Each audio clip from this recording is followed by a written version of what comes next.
أما بعد فقد قال الله تعالى في كلامه المجيد وفي فرقانه الحميد أعوذ بالله من الشيطان الرجيم بسم الله الرحمن الرحيم يا أيها الذين آمنوا كتب عليكم الصيام كما كتب على الذين من قبلكم لعلكم تتقون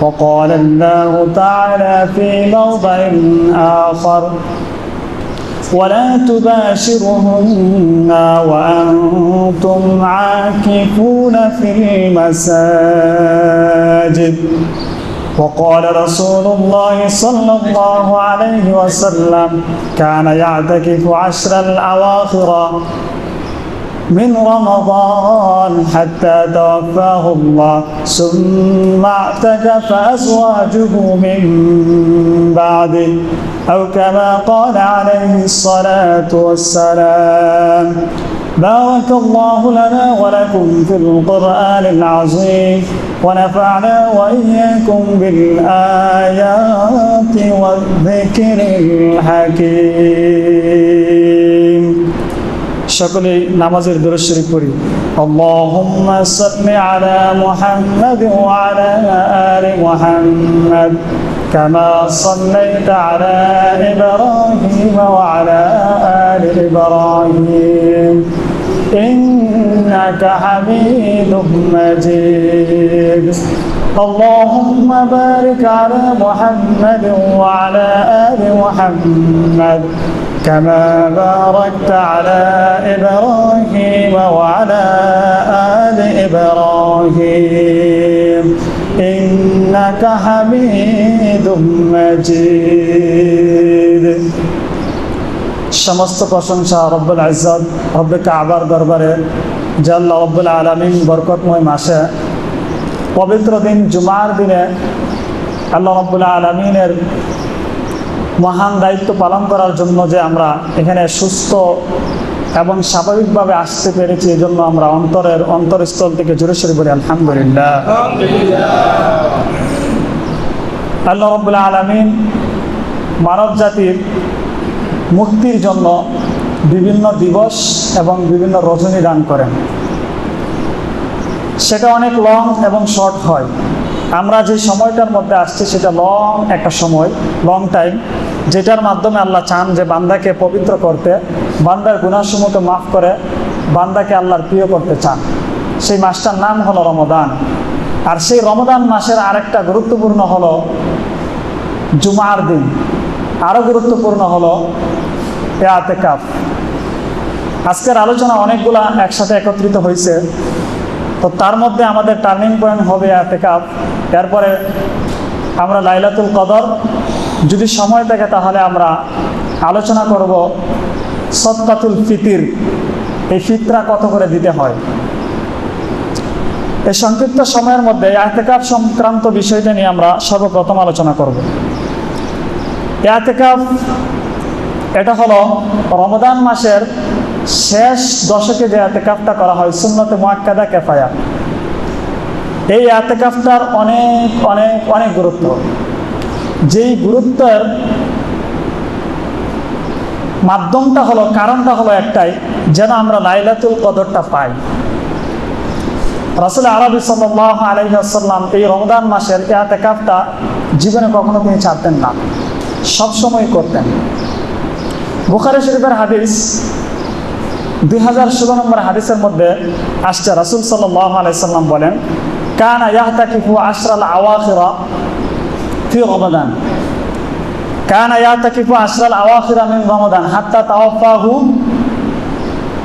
আল্লাহ রসুল সাল্লাল্লাহু আলাইহি ওয়াসাল্লাম রমাদানের শেষ দশকে তিনি ইতিকাফ করতেন মৃত্যু পর্যন্ত, হাত্তা তাওয়াফাহুল্লাহ, মৃত্যু পর্যন্ত তিনি এই শেষ দশকের ইতিকাফ করতেন। সুম্মা ইতিকাফা আজওয়াজুহু মিন বাদি, অতঃপর রাসূলের ইন্তেকালের পর, দুনিয়া থেকে চলে যাওয়ার পর এই সুন্নাহটা বেশি বেশি পালন করছেন তার স্ত্রীগণ, যারা হলেন আমাদের উম্মাহাতুল মুমিনিন। তার মানে দাঁড়াইল বুখারী শরীফের 2026 নম্বর হাদিস দ্বারা আমরা বুঝতে পারি রাসূল করিম সাল্লাল্লাহু আলাইহি ওয়াসাল্লাম রমজানের শেষ দশকে ইতিকাফ করতেন মৃত্যু পর্যন্ত। যখন থেকে রমজান ফরজ হয়েছে ওই রমজান থেকে নিয়ে রাসূলের মৃত্যু পর্যন্ত, ইন্তেকাল হওয়া পর্যন্ত, তিনি যতদিন জীবিত ছিলেন ততদিন পর্যন্ত তিনি ইতিকাফ করছেন রমজানের শেষ দশকে। হাদিস দ্বারা আমরা বুঝতে পারি। এরপরে রাসূলের যে সহধর্মিনী ছিল 11 জন, তারা এই সুন্নতটা পালন করছেন। আমরা পুরুষরা ইতিকাফে বসি সেটা আমরা মোটামুটি জানি, কিন্তু নারীরাও যে ইতিকাফে বসতে পারে সেটা আমরা অনেকেই মনে হয় অজানা, এবং সেটা অসম্ভবের মতন অনেকটা, যে নারীরা কীভাবে ইতিকাফে বসবে। নারীরাও ইতিকাফে বসতে পারে। রাসূল করিম সাল্লাল্লাহু আলাইহি ওয়াসাল্লামের স্ত্রীরা, যারা হলো নারীদের মডেল, আমাদের উম্মাহাতুল মুমিনিন, আমাদের মায়েরা, তারা ঘরের মধ্যে ইতিকাফে বসতেন। এই ক্ষেত্রে মাসআলা হলো নারীরা ইতিকাফে বসবে তাদের নির্ধারিত একটা স্থানকে পর্দা দ্বারা আবৃত করে নেবে, ওইটাকে তাদের মসজিদ বলে গণ্য করা হবে। একান্ত প্রয়োজন ছাড়া তারা কখনো ওইখান থেকে বের হবেন না। একান্ত প্রয়োজন বলতে গোসলের প্রয়োজন হলে, কখনো অজুর প্রয়োজন হলে, যদি কেউ না থাকে খাবার দেওয়ার মতো, খাবার আনতে যে সময়টা লাগে, এইটুকু প্রয়োজন হলে একান্ত প্রয়োজন। এছাড়া ইচ্ছায় কিংবা অনিচ্ছায় এখান থেকে বের হতে পারবেন না। তার মানে দাঁড়ালো মহিলারা ইতিকাফ করতে পারবেন, এবং কি ওইটা রাসূল করিম সাল্লাল্লাহু আলাইহি ওয়াসাল্লামের যুগ থেকে চলে আসছে। তার আজ থেকে আমরা আমাদের মা, বোন, স্ত্রী এবং আমাদের খালারা যারা আছে, এদের প্রত্যেককে আমরা বলবো যে যারা অবসরে গেছে এখন, তাদের তেমন কাজ নাই, তারা চাইলেই কিন্তু ইতিকাফে বসতে পারে। এবং ইতিকাফে বসার যে সিস্টেমটা কীভাবে বসবে সেটা আমরা বলে দেব। সেখানে নামাজ, সেখানে জিকির, সেখানে কোরআন তিলাওয়াত, সেখানে বিশ্রাম, মানে মোটামুটি যা করার দরকার করতে পারবে, কিন্তু বাহির হতে পারবে না প্রয়োজন ছাড়া। এই ইতিকাফ রাসূল করিম সাল্লাল্লাহু আলাইহি ওয়াসাল্লাম বুখারী শরীফের 2044 নম্বর হাদিস থেকে পাওয়া যায়, রাসূল করিম সাল্লাল্লাহু আলাইহি ওয়াসাল্লাম যেই বছর ইন্তেকাল করবেন সেই বছরে একসাথে 20 দিন ইতিকাফ করছেন। কত নম্বর হাদিস? 2044 নম্বর হাদিসের মধ্যে আসছে বুখারী শরীফের আন্তর্জাতিক নাম্বার অনুযায়ী যে রাসূল করিম সাল্লাল্লাহু আলাইহি ওয়াসাল্লাম যেই বছর ইন্তেকাল করবেন সেই বছর তিনি লাগাতার 20 দিন ইতিকাফ করছেন। এক বর্ণনায় পাওয়া যায় রাসূল সাল্লাল্লাহু আলাইহি ওয়াসাল্লাম কোনো কারণে এক রমজানে বসতে পারেন নাই বিদায়, যেহেতু এই বছরটাই রাসূলের শেষ ছিল, এই জন্য তিনি এটাকে গুরুত্ব বোঝানোর জন্য তিনি শেষ বছরে একসাথে দুই দশক অর্থাৎ 20 দিন ইতিকাফ করবেন। আরেকটা হাদিসের মধ্যে পাওয়া যায় বুখারী শরীফের 813 নম্বর হাদিসের মধ্যে পাওয়া যায় আন্তর্জাতিক নাম্বার অনুযায়ী, রাসূল করিম সাল্লাল্লাহু আলাইহি ওয়াসাল্লাম এক লাগাতার 30 দিন ইতিকাফ করছেন রমজানের। আপনারা বলবেন 10 দিনের ইতিকাফই করতে পারি না, তাও বললেন 20 দিন, এখন আবার বলেন 30 দিনের ইতিকাফ, এটা কি সম্ভব? ইতিকাফের টার্নিং পয়েন্ট হলো যে আমার মুক্তি নিশ্চিত করতে হবে আল্লাহর পক্ষ থেকে, এবং আমাকে লাইলাতুল কদর অবশ্যই পেতে হবে।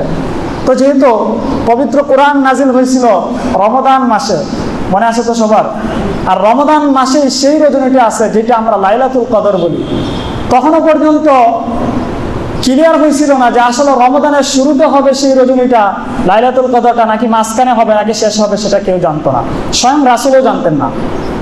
এই জন্য তিনি যেহেতু জানছেন যে রমজানে কোরআন নাজিল হয়েছে, আর সেই কোরআনটা একটা রজনীতে নাজিল হয়েছে, সেই রজনীটা, সেই রাত্রিটাও রমজানের ভিতরে আছে, এই জন্য তিনি প্রথম দিন থেকে ইতিকাফে বসছেন। আল্লাহ রাব্বুল আলামিন পবিত্র কোরআনের মধ্যে তিনি বলেন, শাহরু রমাদানাল্লাযী উনজিলা ফীহিল কুরআন। আল্লাহ রাব্বুল আলামিন বলেন, এই পবিত্র কোরআনকে আমি রমজানে নাযিল করলাম। আবার এই রমজান মাসের একটা রজনীতে আল্লাহ রাব্বুল আলামিন বলেন, ইন্না আনজালনাহু ফী লাইলাতিল কদর। আমি এই পবিত্র কোরআনকে নাযিল করলাম একটা মহিমান্বিত রজনীতে। তাহলে এর সামারাইজ দাঁড়ালো, আল্লাহ রাব্বুল আলামিন রমজানের একটা মহিমান্বিত রজনীতে পবিত্র কোরআন নাযিল করলেন। তাহলে এই মাসটার সম্মান বেড়ে যাওয়ার সবচেয়ে উৎকৃষ্ট কারণ ছিল পবিত্র কোরআন নাযিল হওয়া। রাসূল আরবি সাল্লাল্লাহু আলাইহি সাল্লাম যখন জানলেন লাইলাতুল কদর খায়রুম মিন আলফি শাহর, যেই রাত্রির দাম হলো ৮৩ বছর ৪ মাসের সমান, গোটা ১,০০০ মাসের সমান। তাহলে এত বড় অফার, এত বড় একটা বিশেষ অফার তো সব সময় পাওয়া যায় না। এজন্য আল্লাহর নবী বিশ্ব নবী রাহমাতুল লিল আলামিন রমাদানের প্রথম দিন থেকেই ইতিকাফে বসে গেলেন। জোরে বলুন সুবহানাল্লাহ। আল্লাহর রাসূল বিশ্ব নবী রাহমাতুল লিল আলামিন যখন রমাদানের প্রথম দিন ইতিকাফে বসে গেলেন, ইতিকাফ রাসূলুল্লাহ সাল্লাল্লাহু আলাইহি সাল্লাম আশরাল আউয়ালি মিন রমাদান, রমজান মাসের প্রথম দিন প্রথম দশকে যখন তিনি ইতিকাফে বসে গেলেন, ওয়াতিকাফনা মাহু, সাহাবায়ে কেরাম বলেন আমরা রাসূলের সাথে আমরাও ইতিকাফে বসে গেলাম। কিন্তু ঘটনা হলো পূর্ণ 10 দিন চলে গেল। 10 দিন পর হযরত জিবরাইল আলাইহিস সালাম এসে বলেন, ওগো আল্লাহর রাসূল, আপনি 10 দিন পূর্ণ করলেন, কিন্তু আপনি যা খুঁজেন, ইন্নাল্লাযী তাতলুবু আমামাক, আপনি যা খুঁজছেন সেটা এখনো পান নাই, সেটা হলো আরো সামনে। অর্থাৎ আপনি 10 দিন ইতিকাফ করলেন, কিন্তু লাইলাতুল কদর আপনি এখনো পান নাই। ইন্নাল্লাযী তাতলুবু আমামাক, সেটা আরো সামনে রয়ে গেল। আল্লাহর রাসূল সাল্লাল্লাহু আলাইহি সাল্লাম তিনি আবার বসে গেলেন ইতিকাফা আশরাল আওসাত, তিনি দশম যে 10 দিন আছে, মধ্যবর্তী যে 10 দিন আছে, ওই 10 দিনের জন্য তিনি ইতিকাফ হয়ে গেলেন। সাহাবায়ে কেরাম বললেন, ওয়াতিকাফনা মাহু, আমরাও রাসূলের সাথে আরো 10 দিনের ইতিকাফে বসে গেলাম। যখন আরো 10 দিন চলে গেল, আবার জিবরাইল আলাইহিস সালাম আসলেন, এবং জিবরাইল আলাইহিস সালাম আসার পর তিনি বলছিলেন, ক্বালা ইন্নাল্লাযী তাতলুবু আমামাক, আপনি যেই রজনীকে খুঁজছেন, আপনি যেইটার আশায় আপনি অপেক্ষমান আছেন, সেটা এখনো পান নাই, আরো সামনে। জুড়ে বলুন সুবহানাল্লাহ। তাহলে প্রথম 10 দিন বুখারী শরীফের 813 নম্বর হাদিসের বর্ণনায় পাওয়া যায় যে প্রথম 10 দিন তিনি ইতিকাফ করলেন, সাথে সাহাবায়ে কেরামও করলেন, কিন্তু লাইলাতুল কদর পান নাই। তিনি 10 দিন শেষ হওয়ার পরে জিবরাইল এসে বলছেন যে আপনি পান নাই তো, ইন্নাল্লাযী তাতলুবু আমামাক, যেটা খুঁজছেন সেটা তো সামনে। তিনি আরো 10 দিন ইতিকাফ করলেন আশরুল আওসাত, তিনি আরো 10 দিন, মাঝখানের 10 দিন ইতিকাফ করলেন। এরপরে তিনি আবার এসে একই কথা বলতেছেন, ইন্নাল্লাযী তাতলুবু আমামাক, আপনি যেটা খুঁজছেন সেটা তো সামনে। সাহাবায়ে কেরাম এরপরে যখন নবীজির সাথে আরো 10 দিনের ইতিকাফে বসলেন, 10 দিনের ইতিকাফ শেষ করে দিলেন, কিন্তু লাইলাতুল কদর তখনও পান নাই, সাহাবায়ে কেরাম না, এবং রাসূল স্বয়ং নিজেও পান নাই। এবার তিনি যখন 20তম রমজান আসলো, তিনি 20তম রমজানের প্রথম দিকে তিনি একটা ভাষণ দিলেন। সকাল বেলায় তিনি ভাষণ দিয়ে তিনি বলতেছেন, ও সাহাবায়ে কেরাম শোনো, আমি স্বপ্নে যুগে লাইলাতুল কদর দেখেছি, এবং লাইলাতুল কদরের নির্দিষ্ট সময় আমি ভুলে গেছি। জুড়ে বলুন সুবহানাল্লাহ। তিনি বলছেন আমি লাইলাতুল কদর দেখে ফেলেছি, কিন্তু সমস্যা হইলো আমি নির্ধারিত যে তারিখটা ছিল সেটা ভুলে গেছি। কিন্তু যদিও আমি তারিখ ভুলে যাই, কিন্তু এর পরেও তোমরা শেষ দশকে পাইবা। এই হাদিসের মধ্যে 813 নম্বর হাদিসের মধ্যে তিনি বলেন, ওয়া ইন্নাহা ফিল আশরিল আওয়াখিরি, তিনি বলেন এই যে লাইলাতুল কদর আছে সেটা হলো রমজান মাসের শেষ দশকে, ফিল উইত্রি, শুধু বেজর রজনীগুলোর মধ্যেই তোমরা পেয়ে যাবে। জোরে বলুন সুবহানাল্লাহ। তাহলে কি দাঁড়াইলো? রমজান মাসের শেষ দশকের বেজুর দিনগুলা কিংবা রাতগুলার মধ্যেই তোমরা কি পাইবা? লাইলাতুল কদর পেয়ে যাবেন। তাহলে হাদিসের ভাষ্য হলো, ওয়া ইন্নাহা ফিল আশরিল আওয়াখিরি ফি উইত্রিন, শেষ দশকের, রমজানের শেষ দশকের বেজুর কোনো রজনীতেই তোমরা সেই লাইলাতুল কদর পেয়ে যাবে। তাহলে শেষ দশকের বেজুর রজনীগুলা কি কি আমরা একটু গণনা করি। 21, 23, 25, 27, 29, তার মানে 5টা রজনী। কয়টা রজনী? 5টা। তাহলে কনফার্ম হওয়া যায় যে এই 5টা দিনের রাত্রিগুলা যে আছে, এই রাতের কোনো একটা রাত্রিতে অবশ্যই আমরা লাইলাতুল কদর পেয়ে যাব। তো রাসূল কারীম সাল্লাল্লাহু আলাইহি সাল্লাম উম্মতকে এইটা বলতেছেন যে তুমি যদি 83 বছর 4 মাসের যে একটা বিশাল স্পেশাল অফার আছে সেটা যদি পেতে চাও, তাহলে তোমরা শেষ দশকের বেজুর রাত্রিগুলার মধ্যে লাইলাতুল কদর খুঁজো। বুখারী শরীফের একটা হাদিসের মধ্যে পাওয়া যায়, 2017 নম্বর হাদিস সম্ভবত। ওই হাদিসের মধ্যে বলছেন তাহাররু লাইলাতুল কদরি ফিল উইতর, তোমরা লাইলাতুল কদরটা খুঁজো শেষ দশকের বেজুর রাত্রিগুলোর মধ্যে। তাহলে এই হাদিসের মধ্যে এবং ওই হাদিসের মধ্যে আমরা এটাই বুঝি যে শেষ দশকে এবং বেজুর রাত্রিগুলোর মধ্যে খোঁজার কথা বলছে। এজন্য আল্লাহর রাসূল বিশ্বনবী উম্মতকে শিক্ষা দিলেন, এত দামি রজনী, এত স্পেশাল এই অফার যদি তোমরা পেতে চাও, তাহলে যদি বাড়ি থেকে এসে এবং গিয়ে গিয়ে যদি তোমরা নামাজ পড়ো আর লাইলাতুল কদর যদি খুঁজতে থাকো, তাহলে মিস্টেক হওয়ার বেশি সম্ভাবনা আছে। কিন্তু রমজান মাস, এই বিশাল মাসের মধ্যে, এত ফজিলতপূর্ণ মাসের মধ্যে পূর্ণ 1 মাস যেহেতু তোমরা ইতিকাফ করতে পারবে না, তোমাদের এই বিশাল অফারকে লুফে নেওয়ার জন্য আল্লাহর রাসূল বলেন শেষ 10 দিন যদি ইতিকাফে থাকো, অনায়াসে তুমি লাইলাতুল কদর পেয়ে যাবে। জোরে বলেন সুবহানাল্লাহ। কত সুন্দর সিস্টেম। আপনি যদি বাড়ি থেকে আসেন, অনেক ব্যস্ততা, অনেক বিষয় আপনার সামনে উপস্থিত হবে যে আপনি নির্ধারিত সময় আসতে পারতেছেন না, ভুলে গেছেন, তখন কি হবে? আপনি যে এই 5 দিন, এই 5টা রজনী রাত্রিতে আপনি যে লাইলাতুল কদর খুঁজতে পারবেন না, আপনার মিস্টেক হয়ে যেতে পারে, আপনি নাও পেতে পারেন। এর জন্য রাসূল সুন্দর সিস্টেম বলছেন যে ইতিকাফ করো, ইতিকাফ করলে আপনার অন্য ফজিলতটা আছে, সাথে সাথে লাইলাতুল কদরও পেয়ে যাবেন।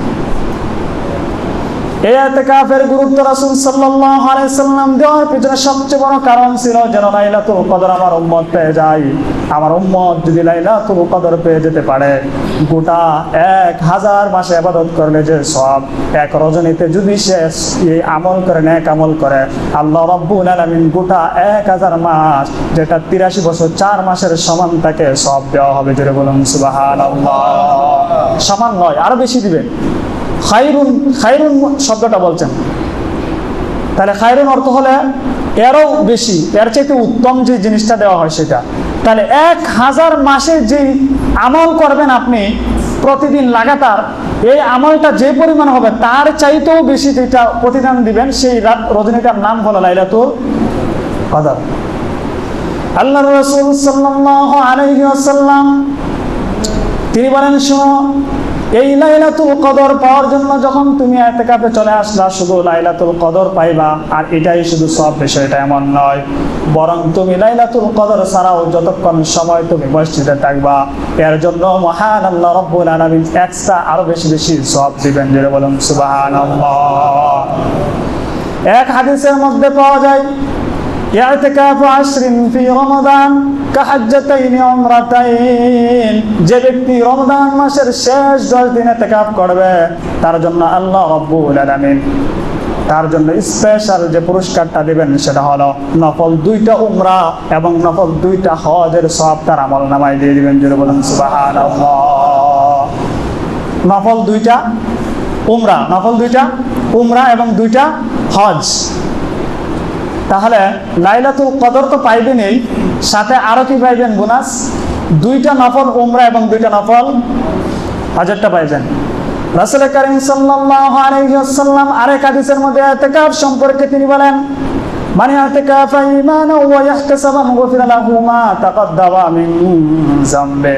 আল্লাহর রাসূল সাল্লাল্লাহু আলাইহি ওয়াসাল্লাম বলেন, যে ব্যক্তি ঈমানের সাথে সওয়াবের উদ্দেশ্যে মসজিদের মধ্যে শেষ 10 দিনের ইতিকাফ করবে, আল্লাহ রাব্বুল আলামিন তার পিছনের সমস্ত গুনাহ খাতাগুলি মাফ করে দিবেন।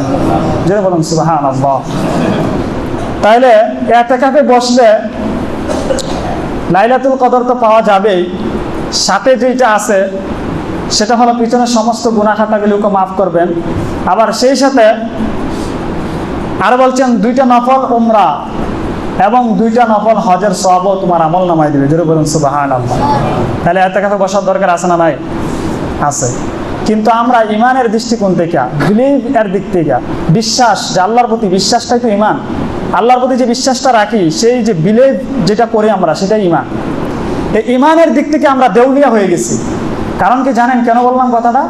যে এত গুরুত্বপূর্ণ আমল, এরপরে ইতিকাফে বসানোর জন্য লোক ভাড়া করে আনতে হয়। কি করতে হয়? লোক ভাড়া করে আনতে হয়। সেটা শুধু আমার কথা না, আপনারাও মনে হয় জেনে থাকবেন যে ইতিকাফে কেউ বসতে চায় না। এটা মনে হয় এমন যেন আতর করে বসছে। এত ভয়, যে এত কষ্ট একটু আছে, ঠিক আছে, কিন্তু এত ভয়ের কি আছে? এটা মানে আপনারা অপ্রয়োজনীয় মনে করেন যে আমি বসবো এই বয়সে, ইতিকাফে এটা যায় আমার সাথে? নাউজুবিল্লাহ। এত গুরুত্বপূর্ণ হওয়ার পরেও রাসূল যে একটা সময়ও তিনি ইতিকাফ ছাড়েন নাই। পাওয়া যায় 30 দিন, 20 দিন, সর্বশেষ 10 দিনের ইতিকাফ করছেন। আর আমরা এমন হইলাম নবাবজাদা, বলি এটা কি আমার সাথে যায়? আমি যুবক মানুষ, কত জায়গায় যাইতে হয়, এখন আমি ইতিকাফে বসাটা কি মানাই? মানে হেডামটা কেমন? অথচ ইতিকাফে বসা প্রত্যেকের দরকার। কে আছে এমন যে আমার কোনো গুনাহ নাই? কে আছে এমন যে আমি লাইলাতুল কদর নিশ্চিত পাবো? কে আছে এমন যে রমাদানের বরকত আমার পুরোটা আমার হাসিল হয়ে গেছে? এত গুরুত্বপূর্ণ হওয়ার পরেও আমরা বসতে চাই না, এতটা দেউলিয়া হয়েছে। তখন আমাদের সুন্নতে মুআক্কাদা কিফায়া রক্ষার্থে আমরা বাড়া করে লোক আনতে হয়। একটা স্পষ্ট মাসালা জেনে নিন, বাড়া করে লোক আইনা যদি ইতিকাফ কেউ করা, সে ইতিকাফ হবে না। টাকা দিয়ে কোনো ইতিকাফ হবে না। তো এই সমাজের এই অবস্থানটা, এই দেউলিয়া হওয়ার কারণটা কি হলো? আমার এটার প্রতি ইন্টারেস্ট নাই, আমার আগ্রহ নাই, আমার কিউরিওসিটি নাই। যদি আমার কৌতূহল থাকতো, কিউরিওসিটি থাকতো, তাহলে তো অবশ্যই আমি ইতিকাফে বসতাম। আর যখন বসে না কেউ, তখন আমরা বাধ্য হয়ে একজনকে বাড়াতে আনতে হয়। এই মাসালা তো তখনই আসে। কিন্তু যখন 10 জন বসতো, তখন অন্য কেউ বসতে বসে না বসতে না, আমাদের কিছু করার ছিল না। কিন্তু কেউই বসে না, এখন কি করা যায়? কারণ সুন্নতে মুআক্কাদা কিফায়া হলো, যদি একজনও ইতিকাফে না বসে, পুরো এলাকাবাসী যারা আছে সকলেই গুনাহগার হবে। তো সকলকে গুনাহগার থেকে বাঁচানোর জন্য অন্ততপক্ষে একজনও যদি বসে, তাহলে সবাই গুনাহ থেকে বেঁচে যাবে। এটা যেহেতু কিফায়া, তো এই জন্য আমরা সকলে নিয়ত করবো ইতিকাফে বসার জন্য। কে কে বসতে রাজি আছে? একটু হাতটা দেখান তো দেখি। নিয়ত করেন, এখনই বসবেন যে এমন তো না। নিয়ত করেন যে ইনশাল্লাহ আমি বসবো, ইনশাল্লাহ আমি কি করব? বসবো। এই ইতিকাফ তো শুনলাম ফজিলত এবং কেমনে বসতে হয়, কিন্তু কোনো কোনো কারণে ইতিকাফ ভঙ্গ হয়। এর কয়েকটা কারণ পবিত্র কোরআন থেকে আগে একটা বলি, এরপরে হাদিস থেকে বলতেছি কয়েকটা। আল্লাহ রাব্বুল আলামিন পবিত্র কোরআনের 187 নম্বর আয়াতের মধ্যে তিনি বলছেন, ওয়ালা তুবাশিরুহুন্না ওয়া আনতুম আকিফুনা ফিল মাসাজিদ। আল্লাহ রাব্বুল আলামিন বলছেন, যারা তোমরা ইতিকাফে বসবা মসজিদের মধ্যে, তাদের প্রথম কাজ হলো, যে কাজ থেকে বেঁচে থাকতে হবে সেটা হলো স্ত্রী সহবাস থেকে পরিপূর্ণভাবে বেঁচে থাকতে হবে। মসজিদে ইতিকাফে বসবা, কিন্তু সব কিছু ছেড়ে দেওয়ার পর চুপি চুপি যদি বাসায় গিয়ে স্ত্রী সহবাস করো, তাহলে তোমার ইতিকাফ ভঙ্গ হয়ে যাবে। তাহলে ইতিকাফ ভঙ্গর প্রথম যে কারণটা হলো যে মসজিদে আসছি, আমি সব কিছু বাদ দিয়ে চলে আসছি। এবার শুনুন, ইতিকাফের সামারাইজ হলো, যা কিছু বললাম হাদিস এবং পবিত্র কোরআন থেকে, এর উদ্দেশ্য হলো আমি গোটা রমজানের ভিতরে যত গুনাহ মাফ করাইতে পারলাম না, রহমত আমার উপর নাজিল করাইতে পারলাম কিনা আমি জানি না, কিন্তু যখন শেষ দশক হয়ে গেছে, আমার বিশ্বাস হয়ে গেছে এখন রমজান শেষ হয়ে যাবে, আমি আমার গাড়ি ফুসকা যা আছে সব কিছু নিয়ে, পূর্ণ প্রিপারেশন নিয়ে আমি মসজিদে চলে আসলাম, আল্লাহর ঘরের মধ্যে আমি চলে আসলাম। এবং আল্লাহর কাছে আমি এটা বলতে চাই, রব্বে কারীম, আমি পিছনে যত গুনাহ করলাম সমস্ত গুনাহর প্রতি লজ্জিত হয়ে ভবিষ্যতে আর গুনাহ করব না প্রতিশ্রুতি দিয়ে আমার গুনাহগুলো মাফ করে দিবেন এই আশা, এই আকাঙ্ক্ষা অন্তরে নিয়ে তোমার বাড়িতে আমি আবদ্ধ হয়ে গেলাম। যতক্ষণ পর্যন্ত আপনি আমার গুনাহ সমূহকে মাফ করে দিবেন না, আপনি আমাদেরকে প্র্যাকটিসিং মুসলমান এবং যারা সাহাবায়ে কেরামের সাথে সম্পৃক্ত, যারা জান্নাতে হবে, তাদের লিস্টের মধ্যে আমার নামটা লিপিবদ্ধ করবেন না, ততক্ষণ পর্যন্ত আমি আপনার মসজিদ থেকে বের হব না।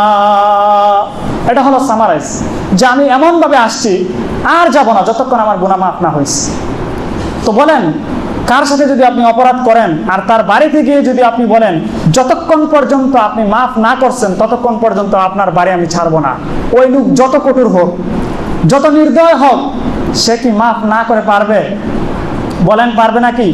পারবে না। আর আল্লাহ রাব্বুল আলামিন তো হলেন দয়ার সাগর, ওনার কাছে চাইলেই উনি মাফ করে দেন। তাহলে আপনি আর আমি যদি এই শেষ দশকের মধ্যে আল্লাহর কাছে আইসা বলি যে আল্লাহ মাফ করতেই হবে, আপনি যদি মাফ না করেন কে করবে? আমার কি আর কোনো রব আছে? আমি তো একজনকে বিশ্বাস করি, তিনি হলেন আপনি। দুনিয়ার সকল মানুষও যদি একাধিক প্রভু বিশ্বাস করে, একাধিকের কাছে চায়, কিন্তু কসম করে বলি আমার সুখ শান্তি, আমার জীবন, আমার যা কিছু আছে সব কিছু আপনার জন্য। আপনি যদি ক্ষমা না করেন, মাফ না করেন, পৃথিবীর কোনো শক্তি কেউ আমাকে পারবে না আমার পিছনের গুনাহ খাতাগুলিকে মাফ করে দিতে। যখন এইভাবে আপনি বলবেন, এইভাবে আপনার ভিতরে লালন করবেন এবং বারবার চাইবেন, আল্লাহ রাব্বুল আলামিন অবশ্যই আপনার পিছনের গুনাহ খাতাগুলিকে মাফ করে দিবেন। আল্লাহ রাব্বুল আলামিন বলছেন তোমার সব কিছু আমার জন্য হতে হবে। পবিত্র কোরআনে বলেন, কুল ইন্না সলাতি ওয়া নুসুকি ওয়া মাহইয়ায়া ওয়া মামাতি লিল্লাহি রাব্বিল আলামিন। আল্লাহ রাব্বুল আলামিন বলেন আমার নামাজ, আমার যাকাত, আমার কুরবানি, আমার হজ, আমার জীবনে যা কিছু আছে সব হলো মহান আল্লাহ রাব্বুল আলামিনের জন্য। জোরে বলুন সুবহানাল্লাহ। যখন আমার সব কিছু আল্লাহর জন্য, তাহলে আমার গুনাহসমূহকে মাফ করার মালিক কে? জোরে বলেন কে? আল্লাহ। তাহলে আল্লাহর কাছে যখন আমি বারবার চাইবো, তাহলে তো আল্লাহ রাব্বুল আলামিন অবশ্যই আমাকে মাফ করবেন, সেই বিশ্বাস আমার কাছে আছে। এজন্য আল্লাহ রাব্বুল আলামিন বলছেন, বান্দা লা তাকনাতু মির রাহমাতিল্লাহ, আমার রহমত থেকে নৈরাশ হয়ো না। তুমি চাও আমি অবশ্যই মাফ করব, হয়তো একটু সময় লাগবে। তোমার গুনাহটা যদি বেশি হয়, তোমার সময় একটু বেশি লাগবে, কিন্তু তুমি নৈরাশ হয়ো না, তোমার গুনাহ আমি মাফ করে দিব। আল্লাহ রাব্বুল আলামিন আমাদেরকে আমল করার তৌফিক দান করুন। আর ইতিকাফ করা অবস্থায় আমাদের আরো কিছু গর্হিত কাজ আছে। যারা মুরব্বীরা আছে, আমি শুরু থেকে দেখলাম, তারা বিড়ি টানে, জর্দা দিয়ে পান খায়, এরপরে আছে অনেক আছে গুল, অনেক আছে যে আরো এই জাতীয় যে জিনিসপত্র আছে এগুলা খায়। রমজান মাসে তো এগুলো এমনি নিষিদ্ধ, এবং বিশেষ করে মসজিদে বসে এগুলা কখনোই গ্রহণ করা যাবে না। রাসূল কারীম সাল্লাল্লাহু আলাইহি সাল্লাম এগুলাকে নিষেধ করছেন। আপনি বলবেন, হুজুর আমরা তো শুনছি বিড়ি খাইলে কিংবা জর্দা দিয়ে পান খাইলে, গুল দিলে এগুলো তো মাকরুহ, হারাম না। আপনাকে কে বলছে মাকরুহ? স্পষ্ট হারাম। জানতে চান? কোরআন হাদিসে স্পষ্ট আছে বানি এটা হারাম। এর আগে আপনি একটা যুক্তি বিষয় নেন, মানে সায়েন্টিফিক যে বিষয়টা হলো, যদি মেডিকেল সায়েন্স সম্পর্কে আপনার বিন্দু পরিমাণ জ্ঞান থাকে, বা গুগলে যদি আপনি সার্চ দেন, তাহলে দেখবেন দীর্ঘমেয়াদী যেই জিনিসগুলো ক্ষতি করে তার মধ্যে একটা হলো সিগারেট, বিড়ি, এরপরে হলো জর্দা, এরপর হলো গুল, এই যে তামাক, এই জাতীয়গুলো আপনাকে কি করে? ক্ষতি করে। তাহলে যেই জিনিসটা আপনাকে ক্ষতি করে, মেডিকেলের ভাষায় তারা বলছে যে আপনার ফুসফুস নষ্ট হয়, ব্রেনের সমস্যা হয়, আপনার আলসার হতে পারে, ক্যান্সার হতে পারে, শ্বাস প্রশ্বাসের সমস্যা হতে পারে। এতগুলো সমস্যার পর আপনি এটা জায়েজ বলে খাইতেই চান কেন? এজন্য আল্লাহ রাব্বুল আলামিন পবিত্র কোরআনের মধ্যে বলছেন, ওয়ালা তুলকু বিআইদিকুম ইলা তাহলুকা, তোমরা নিজেরা নিজেদেরকে আত্মহত্যার দিকে, ধ্বংসের দিকে ঠেলে দিও না। এটা স্পষ্ট ধ্বংসের দিকে যাচ্ছে। আপনার লাংস নষ্ট হচ্ছে, আপনার ফুসফুস নষ্ট হচ্ছে, আপনার লিভার নষ্ট হচ্ছে, আপনার ব্রেন নষ্ট হচ্ছে, তারপরেও আপনি কেন এটা খাচ্ছেন? তাহলে আপনি জানার পরেও যেহেতু আপনার নিজেরই ক্ষতি করছেন, তাহলে আত্মহত্যার দিকে আপনি ঠেলে দিচ্ছেন জীবনকে।